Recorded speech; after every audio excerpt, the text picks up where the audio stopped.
Hello, welcome to the R one academy. आज हम लोग शुरू कर रहे हैं क्लास 11th का first chapter the living world. ठीक है, तो लिविंग वर्ल्ड में हम लोगों को जिस चीज़ के बारे में जानना है, बायोडाइवर्सिटी से शुरुआत करते हैं कि बायोडाइवर्सिटी होती क्या है।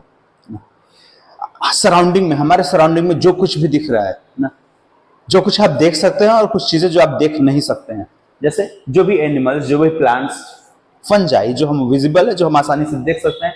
इसके अलावा बैक्टीरिया या अदर माइक्रोब्स जिनको हम देख नहीं सकते हैं, ये सब क्या कंस्टिट्यूट करते हैं?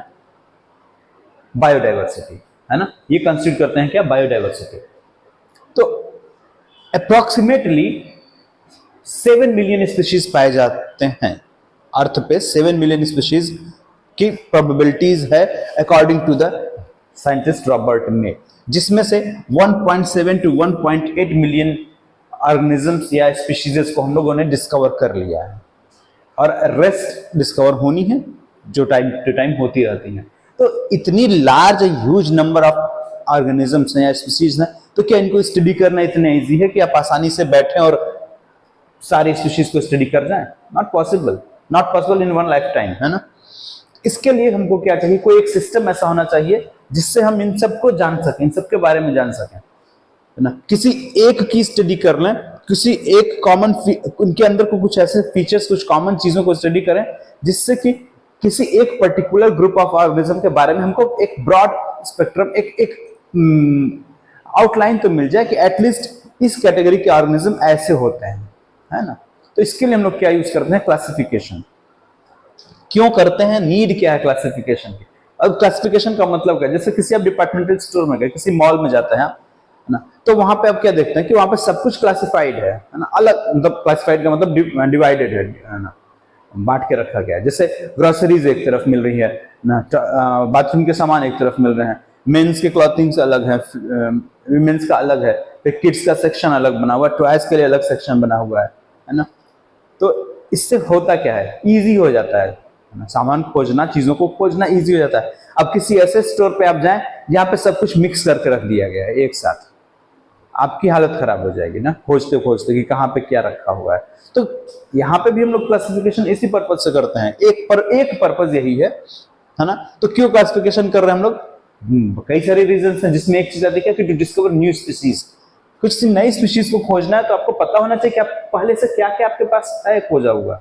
जब आपको पहले से पता होगा कि आप ये चीजें खोज चुके हैं, तब तो आप किसी चीज को पाएंगे तो आपको ये पता चल पाएगा ना कि जो आपने खोजा वो कोई नई चीज है।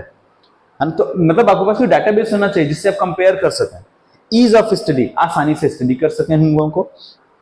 To identify closely related species, आप दो स्पीशीज के बीच में क्लोज रिलेशन है या नहीं है, वो दोनों एक दूसरे से कितनी अलग है, उनमें कितनी सिमिलरिटीज है, ये पता करने के लिए हमको क्लासिफिकेशन जरूरी है। To understand the process of evolution, कैसे इवॉल्व हुई है स्पीशीज ना, कैसे इवॉल्व हुआ एक ऑर्गेनिज्म से दूसरा, उससे फिर अगला, फिर उससे फिर अगला, इस चीजों को समझने के लिए हम लोगों को क्लासिफिकेशन जरूरी है जानना। To understand the phylogenetic relationship, phylogenetic relationship यानी कि इवोल्यूशनरी हिस्ट्री, यानी कि इवोल्यूशन में कई जगह पे हुआ गया ना कि एक ऑर्गेनिज्म से पैरेलल ब्रांचेस निकल गई हैं, दो अलग अलग ग्रुप्स चले गए, दोनों एक ही से इवॉल्व हुए हैं, उन दोनों का आपस में कोई रिलेशन नहीं है। जैसे कि सिंपल देख हम लोग, रेप्टाइल्स, रेप्टाइल्स से एप्स और रेप्टाइल्स से मैमल्स इवॉल्व हुए हैं। मैमल्स और एप्स में आपस में कोई कनेक्टिंग लिंक अभी तक तो नहीं मिला हम लोगों को, है ना। होपफुली मिलेगा भी नहीं, क्योंकि रेप्टाइल्स और बर्ड्स के बीच का कनेक्टिंग लिंक हमारे पास है, रेप्टाइल्स और मैमल्स के बीच का कनेक्टिंग लिंक हमारे पास है, मैमल्स और बर्ड्स के बीच में कोई कनेक्टिंग लिंक नहीं है। ठीक है, तो ये चीज कैसे पता चल सकती है? जब आप फाइलोजेनेटिक हिस्ट्री को देखेंगे, जब आप इवोल्यूशनरी हिस्ट्री को स्टडी करेंगे। ठीक है, तो इसके लिए क्लासिफिकेशन जरूरी है। क्लासिफिकेशन को पढ़ने के लिए कुछ टर्मिनोलॉजीज हम लोगों को पता होनी चाहिए, जैसे टैक्सोनॉमी क्या होती है ना, कैटेगरी क्या होती है, टैक्सोनॉमिक कैटेगरीज या टैक्सॉन क्या होता है ना। तो टैक्सोनॉमी किसको बोलते हैं? कि एक ब्रांच ऑफ साइंस है जिसमें हम लोग किस चीज को पढ़ते हैं? Principle and procedure of identification, classification and nomenclature. Principle and procedures of identification, classification and nomenclature, इन चीजों के बारे में हम लोग पढ़ते हैं। तो उस ब्रांच को क्या बोलते हैं हम? टैक्सोनॉमी। यानी under the taxonomy, classification taxonomy के अंदर ही है ना। क्लासिफिकेशन को करने के लिए हमको किसी ऑर्गेनिज्म जिसको हम क्लासिफाई कर रहे हैं उसको आइडेंटिफाई तो करना पड़ेगा ना कि वो है क्या आखिर में जिसको क्लासिफाई करना जा रहा है, और उसके बाद फिर उसका कुछ नाम रखना होगा। ये सारी चीजें क्या कहलाती है? टैक्सोनॉमी। कैटेगरी क्या होती है? कैटेगरी एक ऐसा ग्रुप है जिसमें रिलेटेड ऑर्गेनिज्म को हम लोग प्लेस करते हैं, है ना, जिसमें जो कुछ ऑर्गेनिज्म है उनको आपस में रखेंगे उस कैटेगरी में, किस बेस पे? कि उनके अंदर कुछ सिमिलरिटीज होंगी, ठीक है, उनके अंदर कुछ सिमिलरिटीज होगी, उस सिमिलरिटीज के बेस पे हमको उन ऑर्गेनिज्म को एक ग्रुप में रख दे रहे हैं, उस ग्रुप को क्या बोल दे रहे हैं? कैटेगरी। जैसे किंगडम, किंगडम एक कैटेगरी है, फाइलम एक कैटेगरी है, क्लास एक कैटेगरी है, ऑर्डर एक कैटेगरी है, फैमिली एक कैटेगरी है। लेकिन यहां पे ऑर्गन स्पेसिफिक नहीं है, ऑर्गेनिज्म स्पेसिफिक बात नहीं की जा रही है। जब हम बात करते हैं क्लास की, जब हम बात करते हैं फैमिली की, तो फैमिली एक एनिमल की हो सकती है, वो फैमिली किसी इंसेक्ट की हो सकती है, वो फैमिली किसी मैमल की हो सकती है, वो फैमिली किसी प्लांट की हो सकती है ना, वो किसी की फैमिली हो सकती है। वहां पे हम ऑर्गेनिज्म स्पेसिफिक नहीं है। लेकिन जब यहीं पे ऑर्गेनिज्म स्पेसिफिक हो जाते हैं तो उसी को क्या बोल देते हैं? टैक्सोनॉमिक कैटेगरी ना। टैक्सोनॉमिक कैटेगरी क्या होती है? ये एसोसिएटेड होती है with some features of organism, एक ऑर्गेनिज्म के स्पेसिफिक फीचर्स से। जैसे कि अगर हम बात करें class mammalia, class is a category but class mammalia is a taxonomic category. क्योंकि जब मैमेलिया की बात आप करेंगे तो आप मैमल्स की बात कर रहे हैं, आपके दिमाग में एक पिक्चर बन जाएगी कि मैमल्स हैं वो एनिमल्स जो अपने बच्चों को मिल्क पिलाते हैं, है ना। एक बेसिक जो तरीका है जानने का, है ना। बात किया जाए क्लास इंसेक्टा की तो आपके दिमाग में तुरंत आ जाएंगे कीड़े, इंसेक्ट्स, है ना, जिसको आप जानते हैं। बात कोई करेगा फेलिडी, फैमिली फेलिडी की, तो आपके दिमाग में तुरंत आएगा कि फैमिली में कौन आता है? एनिमलिया, किंगडम एनिमलिया, तो एनिमल्स हैं। अब यहाँ पे प्लांट्स की बात नहीं होगी, है ना।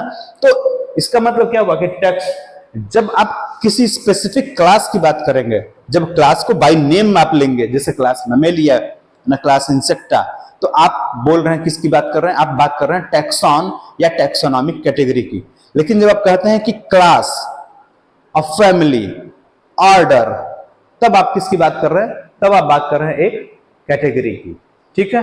तो हम बोल सकते हैं क्या कि सभी के सभी टैक्सॉन्स जो होते हैं वो कैटेगरीज होते हैं। All taxons are categories but all categories are not taxon, ठीक है ना। फॉर एग्जांपल बात तो वही अभी हम लोग कर चुके हैं ना कि भाई क्लास एक कैटेगरी है, जबकि क्लास इंसेक्ट है, क्लास मैमेलिया, कोई सी भी क्लास ले लीजिए या कोई फाइलम ले लीजिए, कोई आप अपनी मर्जी से एग्जांपल ले सकते हैं, है ना। इस चीज को आसानी से समझा जा सकता है। आगे देखें टैक्सोनॉमी का बेस क्या है, किस बेस पे टैक्सोनॉमी हम लोग करते हैं? External structures. कोई चीज आप पा रहे हैं, किसी चीज को आप देख रहे हैं, तो सबसे पहले आप क्या इसको देखेंगे? मॉर्फोलॉजी। सबसे पहले आप मॉर्फोलॉजिकल स्टडी करेंगे, वो दिखता कैसा है ना। अगर कोई प्लांट मिला है आपको तो उसकी लीफ कैसी है, डॉर्सिवेंट्रल है, आइसोबाइलेटरल है, डेसिकेटेड मार्जिन उसके कैसे हैं, क्लियर मार्जिन हैं या इंसेक्टेड मार्जिन हैं, लीफ कैसी है, नॉर्मल कंपाउंड लीफ है या नॉर्मल लीफ है, सिंपल लीफ है, कंपाउंड में भी कैसी है ना। या उसके रूट्स, अगर आप उसको प्लग करते हैं तो उसके आप रूट्स देखेंगे कि रूट्स कैसी है इसके, वो क्या बोलते हैं इसको,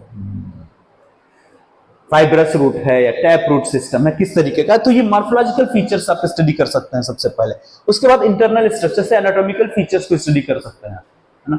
उसके बेस पे हम क्लासिफाई कर सकते हैं किसी ऑर्गेनिज्म को। सेलुलर स्ट्रक्चर, टिश्यू लेवल पे या सेलुलर लेवल पे हम स्टडी करके सिमिलरिटीज या डिफरेंसेस को ऑब्टेन कर सकते हैं, पता कर सकते हैं। Developmental process, particular organism evolve कैसे हुआ है, कहां किस एरिया में पाया गया था, वहां पे इवोल्यूशन तो कैसे हुआ है, वो डेवलप किस तरीके से हुआ है, उस पे प्लस इकोलॉजिकल इंफॉर्मेशन ना, इकोलॉजिकल इंफॉर्मेशन या इकोलॉजिकल इंपॉर्टेंस, इस तरह की बहुत सारी चीजें हैं जिसको हम लोग कंसीडर करते हैं, जिसको हम लोग ध्यान में रखते हैं जब हम लोग टैक्सोनॉमी करते हैं।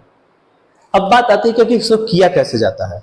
जैसे सपोज करो आपको एक प्लांट मिला, आप घूम रहे थे, आपको एक प्लांट मिला और आपने उसको आज पहली बार देखा, आपने इसके पहले कभी ऐसा प्लांट नहीं देखा था, तो आप उसको क्या बोल देंगे? वो एक सैंपल है या स्पेसिमेन है। उस स्पेसिमेन को, उस सैंपल को आप क्या करेंगे?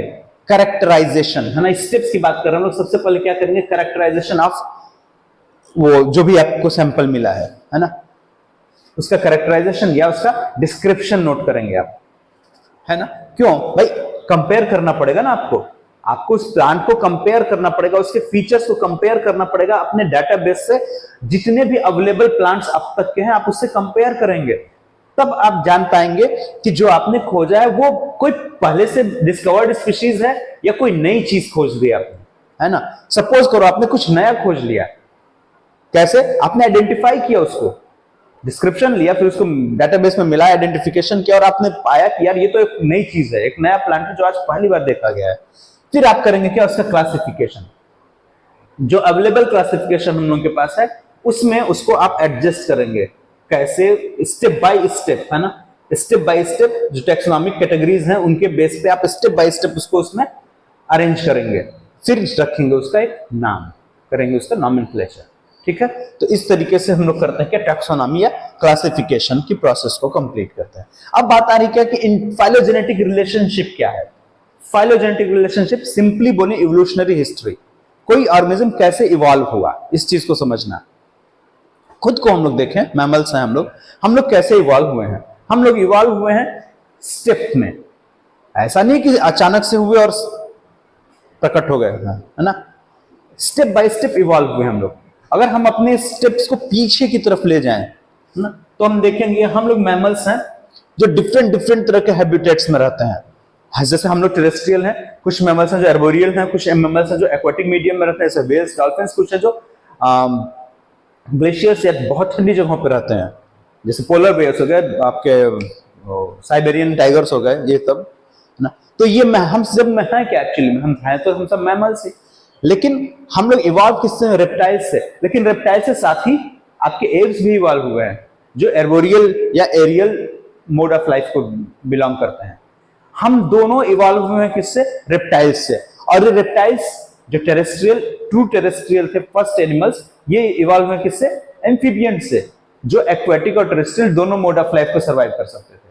और ये एम्फीबियंस इवॉल्व हुए हैं फिशीज से जो एक्वेटिक थी। तो ये एवोल्यूशनरी हिस्ट्री कहां जा रही है, पीछे की तरफ। तो इस तरीके की स्टडी जब आप करते हैं, जब आप अपनी एवोल्यूशनरी हिस्ट्री को चेक करते हैं, उसको स्टडी करते हैं, तो उसको हम लोग बोलते हैं कि फाइलोजेनेटिक रिलेशनशिप। अब ये फाइलोजेनेटिक रिलेशनशिप जब टैक्सोनॉमी से, यानी कि principle and procedure of classification, nomenclature and identification, classification and nomenclature के साथ जब आप मर्ज कर देते हैं, तो इसको क्या बोलते हैं हम लोग, सिस्टमैटिक्स।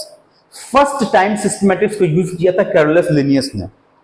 फर्स्ट सिस्टमैटिक्स को इन्होंने प्रपोज किया था अपनी बुक सिस्टमा नेचुरे में, जिसमें इन्होंने इसके बारे में बताया था। तो कैरोलस लिनियस वो पहले इंसान थे जिन्होंने इस चीज को यूज किया था। इनको हम लोग फादर ऑफ टैक्सोनॉमी भी बोलते हैं, सबसे बहुत ज्यादा वर्क किया इन्होंने टैक्सोनॉमी के फील्ड में।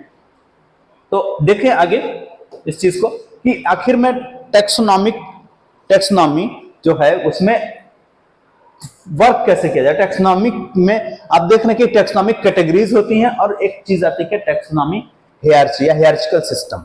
है क्या ये चीज, टैक्सोनॉमिक कैटेगरीज हम लोगों ने देख लिया कि टैक्सोनॉमिक कैटेगरीज क्या है, नहीं कुछ स्टेप्स हैं, है ना।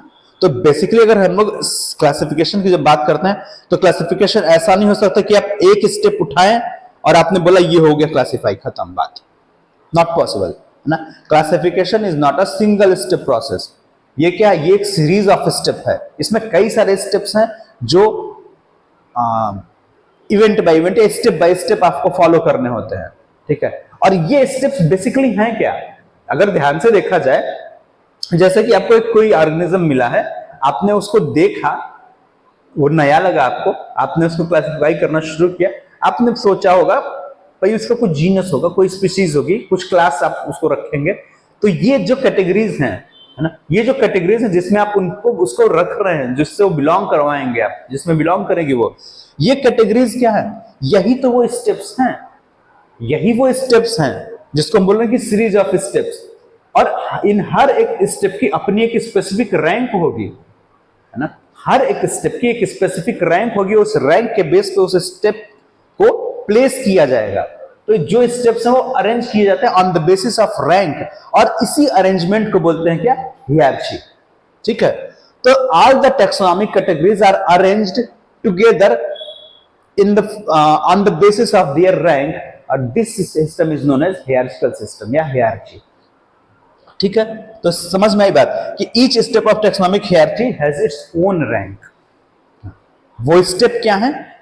वो टैक्सोनॉमिक कैटेगरीज या टैक्सॉन्स हैं, और हर एक टैक्सॉन या हर एक टैक्सोनॉमिक कैटेगरी की अपनी एक रैंक होती है ना। जैसे स्पीशीज है, स्पीशीज लोएस्ट रैंक पे है, आप स्पीशीज को बीच में नहीं लगा सकते हैं कहीं, है ना। आप स्पीशीज को जीनस के पहले नहीं लिख सकते हैं, पहले जीनस आएगा फिर स्पीशीज आएगी, है ना। सबसे ऊपर सबसे हाईएस्ट कैटेगरी आपकी अगर किंगडम है तो वो किंगडम ही रहेगी, आपको किंगडम को कहीं बीच में अरेंज नहीं कर सकते हैं।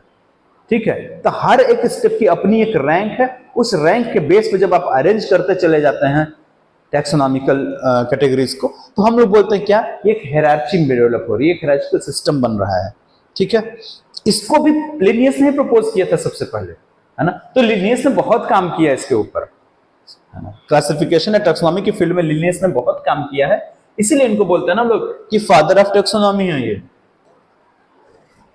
अब जरा बात की जाए कि ये कैटेगरीज ये टैक्स जो है, ये कैटेगरीज हैं क्या, 7 ऑब्लिगेट कैटेगरीज हमारे पास होती हैं, 7 ऑब्लिगेट कैटेगरीज हैं। ऑब्लिगेट का मतलब ये होंगी ही होंगी, आप इसको हटा नहीं सकते हैं। ठीक है, किंगडम, फाइलम, या प्लांट के केस में हम लोग डिवीजन वर्ड यूज करेंगे। ठीक है, phylum, class, order, family, genus, species. देखिए अब हम लोग जब क्लासिफिकेशन पढ़ेंगे तो देखेंगे हम लोग यहाँ पे सुपर क्लास यूज करते हैं, है ना, सब फैमिली यूज करते हैं। तो सुपर क्लास, सब फैमिली, ये क्या है, ये ऑब्लिगेट कैटेगरी नहीं है, आप इसको मन करे लिखें मन करे ना लिखें कोई फर्क नहीं पड़ता। लेकिन ये 7 कैटेगरीज ये ऑब्लिगेट हैं, इनको एक्सक्लूड नहीं किया जा सकता, इसको आप छोड़ नहीं सकते हैं, ये आपको जाननी ही जाननी है। ठीक है, तो 1 बाय 1 देखते हैं इसको। अब देखो, इसको आप चाहे डिक्रीजिंग या आप चाहे इंक्रीजिंग ऑर्डर में किसी में भी अरेंज कर सकते हैं, लेकिन इनकी रैंक यही रहे कि रैंक नहीं बदलेगी। आप ये नहीं कर सकते कि फैमिली को ऑर्डर के पहले लिख दें, ऑर्डर नीचे कर दें, फैमिली को ऊपर कर दें और बाकी अरेंजमेंट ऐसा ही रहे ना। अगर पलटेगा तो सभी ऊपर की तरफ पलट जाएगा और वरना सभी इसी तरीके से रहेगा, है ना। इनकी रैंक ऊपर नीचे नहीं हो सकती। क्लास ऑर्डर के पहले ही आएगा हमेशा, कभी ऑर्डर के बाद क्लास नहीं आएगा। ऑर्डर हमेशा फैमिली के पहले आएगी, फैमिली हमेशा जीनस से पहले और जीनस हमेशा स्पीशीज के पहले। ये अरेंजमेंट हम चेंज नहीं कर सकते हैं। तो देखें पहले की स्पीशीज होती क्या है। स्पीशीज को बहुत लोगों ने डिफाइन किया, बेस्ट डेफिनेशन जो दी वो अर्नस्ट मेयर ने दी, जिनको डार्विन ऑफ 20th सेंचुरी भी कहते हैं। इन्होंने क्या बोला कि स्पीशीज क्या है, species of is a group of similar organism which is capable of inbreeding to produce fertile offspring.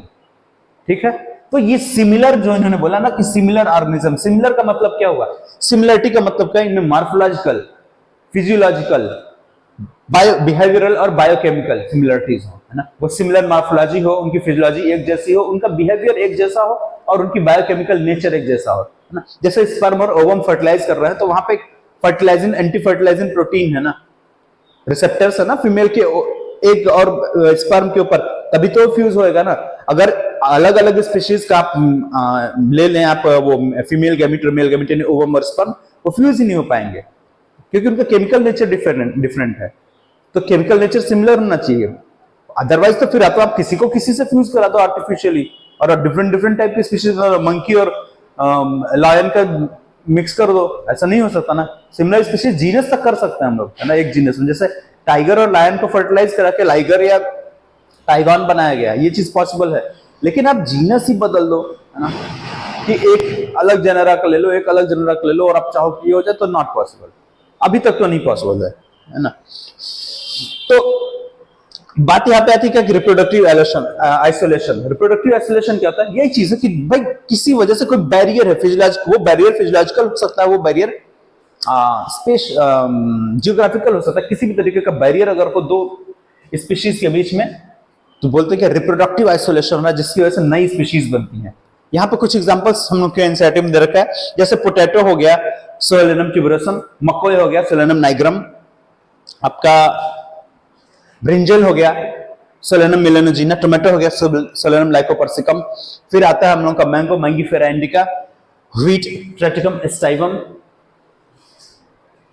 कुछ प्लांट्स जो हम लोग के बुक में दे रखा है जो आपको याद होना चाहिए, कुछ एनिमल्स जैसे house fly Musca domestica, lion Panthera leo, tiger Panthera tigris, leopard Panthera pardus, फिर domestic cat Felis catus, dog Canis wolf Canis lupus, dog Canis lupus familiaris, humans Homo sapiens.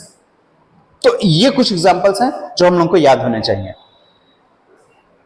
अब देखिए, जीनस और species, कभी भी species को अकेले नहीं लिख सकते हैं आप सेपियंस नहीं लिख सकते हैं, आपको होमो सेपियंस लिखना पड़ेगा। आप कभी भी लियो नहीं लिखेंगे, केवल आप जब भी लिखेंगे क्या लिखेंगे, पैंथेरा लियो। पैंथेरा सिर्फ यूज कर सकते हैं ना, जीनस को अलोन यूज किया जा सकता है, लिखा जा सकता है। Alone species is not valid, उसको आप नहीं यूज कर सकते हैं। ठीक, जीनस क्या है, group of closely related species. ऐसी स्पीशीज जो बहुत ही क्लोजली रिलेटेड है, उनको बोलते हैं क्या, वो सेम जीनस को बिलोंग करती हैं। जैसे अगर हम लोग प्लांट्स की बात करें, टोमेटो, ब्रिंजल, पोटैटो, मकोए, ये सारे के सारे क्या हैं, एक ही जीनस को बिलोंग करते हैं, सोलेनेसी, है ना। तो सॉरी, सोलेनम, सोलेनेसी तो फैमिली हो जाएगी। सोलेनम एक ही जीनस को बिलोंग करते हैं, सोलेनम। जैसे कि नाम हम लोगों ने देख लिया अभी सबके, सबके नाम आपने भी देखे। पिटूनिया, पिटूनिया एक ऐसा जीनस है जिसमें बहुत सारे फ्लावरिंग प्लांट्स आते हैं। धतूरा, धतूरा 9 अलग अलग स्पीशीज का जीनस है, 9 स्पीशीज बिलोंग करते हैं इस धतूरा से। पैंथेरा 3 जीनस आपको सीधे सीधे दिख रहे हैं यहीं पे, इसके अलावा और भी होते हैं, जैसे लियो, टाइग्रिस और पार्डस हैं, इसके अलावा और भी हैं। तो जीनस की बात हुई। बात करें फैमिली की, फैमिली किसको बोलेंगे, group of related genera having some common features. ऐसे जीनस, ऐसे जेनरास जिनके अंदर कुछ कॉमन फीचर्स हैं, उनको एक कैटेगरी में रख दिया गया है। उस कैटेगरी को क्या नाम दिया गया है, फैमिली, जो कि एक ऑब्लिगेट कैटेगरी है। ठीक है, तो प्लांट्स में जब ये कैटेगराइजेशन किया गया, तो प्लांट्स में इस कैटेगराइजेशन में वेजिटेटिव और रिप्रोडक्टिव फंक्शंस को प्रायोरिटी दी गई है। ठीक है, एग्जांपल्स कुछ आपको याद रखने होंगे, जैसे सोलेनम, पिटूनिया और धतूरा, ये 3 जीनस हैं ना, सोलेनम, पिटूनिया, धतूरा, ये तीनों जीनस एक फैमिली को बिलोंग करते हैं, सोलेनेसिएई। अब यहां पे एक सफिक्स यूज हो रहा है, CEAE, जैसे ट्रिटिकम, ट्रिटिकम एस्टाइवम व्हीट, है ना, ट्रिटिकम जीनस, ये बिलोंग करता है किससे, पोएसी से। मैंगीफेरा, मैंगो, किससे बिलोंग करता है, एनाकार्डियेसिएई से। तो पोएसिएई, एनाकार्डियेसिएई, सोलेनेसिएई। तो आप देख रहे हैं क्या, ये CEAE एक सफिक्स यूज किया जा रहा है इन केस ऑफ प्लांट्स। पूछता है नीट में, सीधे ऐसे ही पूछ देगा कि प्लांट्स में फैमिली में सफिक्स क्या यूज होता है ना? आपको ऑप्शंस कई सारे दे देगा कंफ्यूज करने के लिए, 3-4 ऑप्शन जो आते हैं। एनिमल्स में देखें तो पैंथेरा और फेलिस, जीनस पैंथेरा ना, जो टाइगर का है जीनस, टाइगर, लायन और आपका वो क्या था, पैंथर, है ना। इसके अलावा फेलिस जो कैट का जीनस है, ये दोनों जीनस जो है वो एक ही फैमिली से बिलोंग करता है, फेलिडेई। कैनिस, डॉग और वुल्फ एक ही जीनस से बिलोंग करता है, कैनिडेई। होमोजीनस, होमोसेपियंस हम लोग होमिनिडेई, होमोनिडेई। ठीक है, मस्का डोमेस्टिका यानी मक्खी जो थी वो एक क्लास से बिलोंग, फैमिली से बिलोंग करती है, मसीडेई। तो यहां पे क्या है, IDAE, IDAE एक सफिक्स यूज किया जा रहा है यहां पे। तो दोनों आपको पता होने चाहिए कि प्लांट्स के केस में CEAE और एनिमल्स के केस में IDAE। बात करें ऑर्डर की, तो ऐसी फैमिलीज जिनके अंदर कुछ सिमिलर कैरेक्टर्स होते हैं, उनको सिमिलर ऑर्डर, एक ऑर्डर में अरेंज कर दिया जाता है। जैसे सोलेनासिएई और कन्वुलुलेसिएई, ये 2 फैमिलीज हैं जो ऑर्डर पॉलीमोनियल्स में आते हैं। एनाकार्डियेसिएई जो मैंगो की फैमिली है, वो आती है सेपिंडेल्स। पोएसिएई जो ट्रिटिकम की फैमिली है, वो आती है पोएल्स में। इसी तरीके से अगर एनिमल्स की बात करें, फेलिडेई और कैनिडेई, फेलिडेई और कैनिडेई फैमिली, ये एक ऑर्डर से बिलोंग करते हैं, कार्निवोरा। अब देखो प्लांट्स में सफिक्स आ गया एल्स, है ना, पॉलीमोनियल्स, सेपिंडेल्स, पोएल्स, एल्स। लेकिन एनिमल में कोई सफिक्स नहीं होता है। जैसे फेलिडेई, कैनिडेई का ऑर्डर क्या, कार्निवोरा, लेकिन होमिनिडेई का ऑर्डर क्या होता है, प्राइमेटा। मसीडेई का ऑर्डर क्या है, डिप्थेरा। कोई सफिक्स नहीं है एनिमल्स के केस में, है ना। प्लांट्स के केस में सफिक्स क्या है, एल्स। तो ये आपको याद रखना है। फिर आती है बात क्या, क्लास की। क्लास क्या, ग्रुप ऑफ रिलेटेड ऑर्डर। जैसे सिंपली देख लो ना, कार्निवोरा, प्राइमेटा दोनों एक ही क्लास में आते हैं, ममेलिया, है ना। फाइलम क्या है, अब इससे भी ऊपर उठ गया कैटेगरी, है ना, group of various classes based on some अब यहाँ पे फीचर्स जो सिमिलर फीचर्स है ना बहुत कम होंगे, सम कॉमन फीचर्स, कुछ ही कॉमन फीचर्स हैं जिसके बेस पे है ये। जैसे फिश हुआ, एम्फीबिया हुआ, रेप्टाइल्स हुआ, बर्ड्स हुआ, मैमल्स हुआ, ये सभी के सभी किससे बिलोंग करते हैं? कॉर्डेटा से, है ना। किस बेस पे?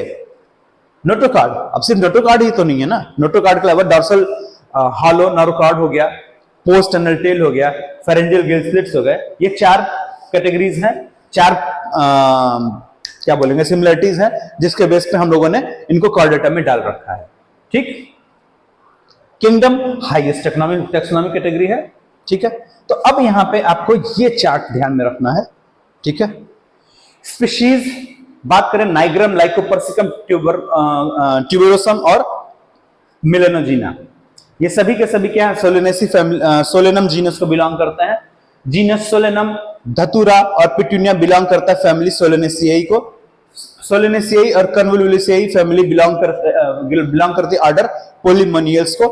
ठीक। दूसरी तरफ आ जाए, मैंगीफेरा इंडिका जो है, जीनस मैंगीफेरा, फैमिली एनाकार्डियासियाई, ऑर्डर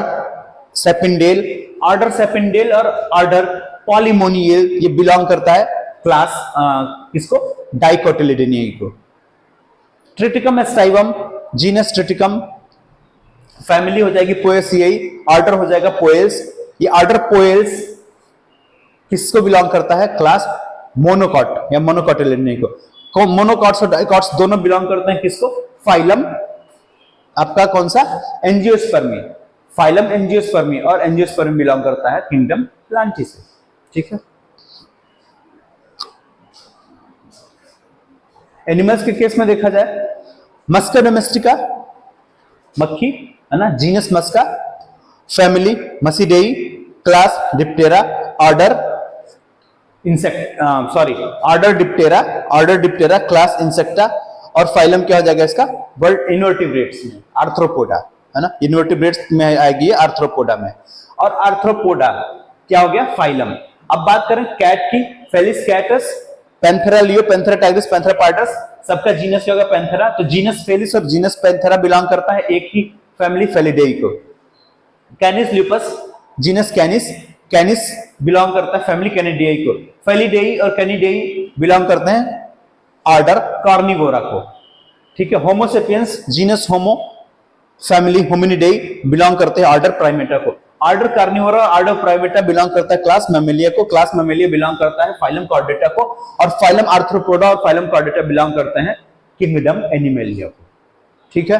तो आपसे पूछ सकता है ना कि जैसे एक कैट और होमोसेपियंस किस लेवल पे सिमिलर हैं? तो कैट का ऑर्डर कार्निवोरा, क्लास के लेवल पे ना, कैट जो उसका भी क्लास क्या है? मैमेलिया, और हमारा भी क्लास क्या है? मैमेलिया। तो क्लास के लेवल पे हम लोग और कैट्स एक दूसरे से के अंदर कुछ सिमिलरिटीज रखते हैं। ठीक है। तो इस तरीके के सिंपल क्वेश्चन बनते हैं, लेकिन उसके लिए आपको ये चीज याद रखनी चाहिए, तभी आप इस चीज को कर पाएंगे। बात आती है क्या? नॉमेनक्लेचर। नॉमेनक्लेचर कैसे हम लोग करते हैं? नॉमेनक्लेचर एक्चुअली में हुआ क्या कि शुरुआत में कॉमन नेम्स, जो लोकल नेम्स हैं या वर्नाकुलर नेम्स जिसको बोलते हैं, वो यूज किए जाते थे।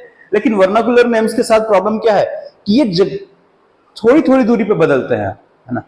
एक स्टेट, अब अपने यहां अगर आप देख लें, इंडिया में देख लें, अपनी कंट्री में देख लें, या अदर कंट्रीज में भी ये चीज है कि एक स्टेट चेंज होता है तो नाम बदल जाता है पर्टिकुलर चीज का, है ना, अलग अलग चीजों का। जैसे सिंपल ले लें अगर हम लोग कद्दू, तो कहीं यहाँ पे कद्दू बोलते हैं, कहीं पे कोहड़ा बोलते हैं, कहीं पे पेठा बोलते हैं, अलग अलग नाम हो जाते हैं ना। एक कंट्री के अंदर ये चीज हो रहा है।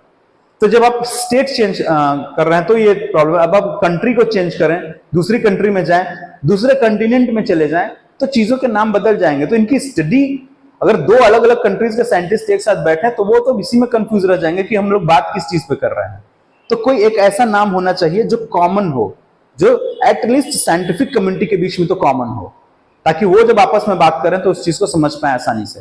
इसके लिए क्या किया गया? बायोलॉजिकल नेम या बाइनोमियल नोमेनक्लेचर शुरू किया गया, जिसको सबसे पहले दिया किसने? Again Carolus Linnaeus. ठीक है। जो इन्होंने रूल्स बनाए, जो इन्होंने नियम दिए, वो सेवरल कई समय तक, मतलब लगभग 200 ईयर्स से मोर देन 200 ईयर्स तक एज इट इज फॉलो किए गए। जिसमें उन्होंने क्या बोला कि दो नाम होंगे, एक फर्स्ट नेम और एक दूसरा सेकंड नेम। फर्स्ट नेम को बोला जेनेरिक नेम, सेकंड नेम जो कहा गया specific epithet. Generic name genus होता था और स्पेसिफिक एपिथेट क्या है, स्पीशीज है। जैसे मैंगो के लिए मैंगीफेरा इंडिका, ठीक। तो इसको अडॉप्ट किया गया। लेटर ऑन एक एजेंसी आई, आईसीबीएन और ICZN, international code for botanical nomenclature and international code for zoological nomenclature. इसी तरीके से वायरल और बैक्टीरियल नॉमेनक्लेचर के लिए भी बने हैं।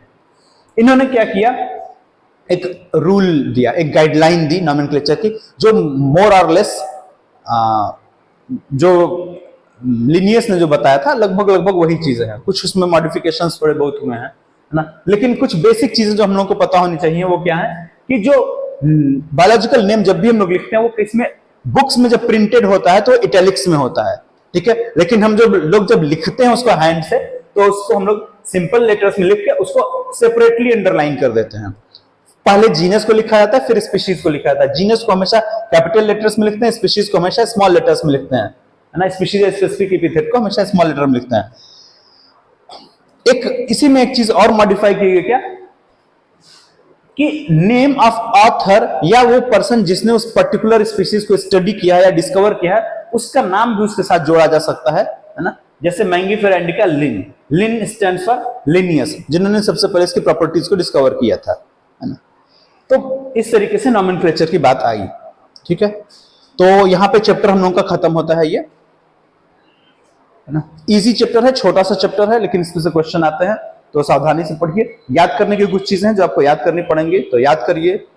बहुत इजी है, याद करने का बेस्ट तरीका होता है रिवीजन। बार बार रिवाइज करिए, चीजें आसानी से याद हो जाती हैं, है ना। और बेटर वे है क्या कि लिख के रिवाइज करिए, लिखिए, क्योंकि जब आप लिखते हैं तो आपका दिमाग ज्यादा अच्छे से काम करता है ना। दो सेंसेशन चल रहे हैं आपको, आपका विजुअल और